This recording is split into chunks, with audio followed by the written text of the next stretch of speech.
Hey everybody, welcome back to the channel. This is going to be the first video of the year, so I appreciate you stopping by. Happy New Year's. Hope you've been having a great time, staying safe out there.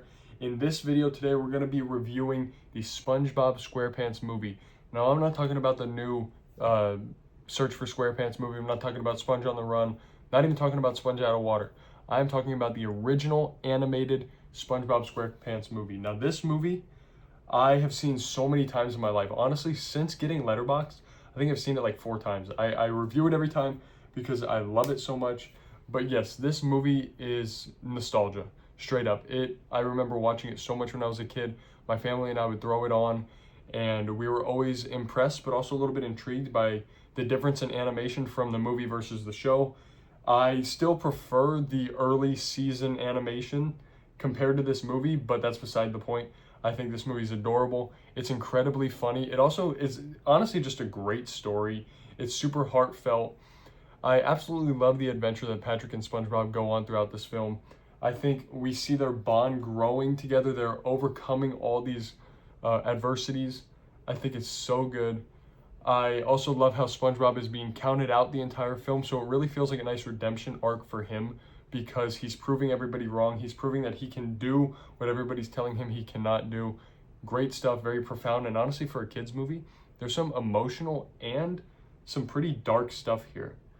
For example, Patrick and SpongeBob being heated under that heat lamp until they literally die is kind of crazy. And even as a kid, I was like, whoa. But as an adult looking back on it now, I'm like, wow, that's actually kind of crazy to put in a children's SpongeBob movie. But regardless, the way that they redeem themselves from that, they come back and they end up saving all of Bikini Bottom. Wonderful. Plankton plays a great role in this because he's pulling the strings the entire time. He's manipulating everybody in Bikini Bottom. And so when SpongeBob finally comes back after being counted out and he beats Plankton, I think it's great. It's a very nice arc. And I'm talking about this movie as if it's like some sort of Criterion Collection film. Honestly, I wouldn't say it's going to be in the Criterion Collection, or it should be, but it is very quality. And I don't think people should write this movie off just because it is a kid's movie. If for some reason you have not watched it yet, you definitely need to because it's great.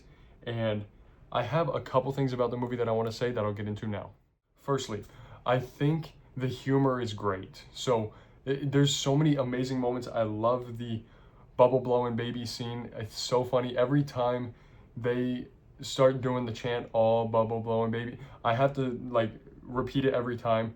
And I'm a 23-year-old man and I'm sitting in front of my TV watching SpongeBob and I'm chanting and singing along with them because it's just that catchy, it's that funny, it's that enjoyable. So yeah, this movie really is for any age, and as I'm growing up, I'm literally enjoying it more. Now, I think Dennis is a very funny and also great villain. He's very menacing. When he literally rips the dude's mouths off at the gas station, I was like, there really is some like very mature things in here because he just straight up muted those guys just by pulling their, like, I can't believe it. Also, he grows the mustache, which is hysterical. And I love how he's like constantly doing the very tropey villain thing of taking way too long to actually execute his plans, and so it allows the heroes times to escape or fight back. I think it's so funny. But the one part about this movie for myself personally that I still don't give it a 10 out of 10 for is the David Hasselhoff stuff. It's funny, but it feels like such an out of left field choice to bring him in, make him basically a boat, and then shoot them down to Bikini Bottom with his pecs that open up. Like, it's just so weird. And I'm not saying I dislike it, but there are some little things here and there that stop me from giving it a perfect score, but it is very close. I give this movie a 4.5 stars. There's nothing I actually dislike about the movie. It's a breezy 90 minutes or so. And if you, for some reason, have not watched this film, you need to. So that has been my review for the SpongeBob SquarePants movie. If you want, I can also review the other SpongeBob movies, the weird like claymation, semi-live action movies. I can do those as well, but I definitely don't like them as much. If you want to see that though, please make sure to comment down below. Please like the video, subscribe if you're new. I appreciate you watching, and I'll see you later. Happy New Year.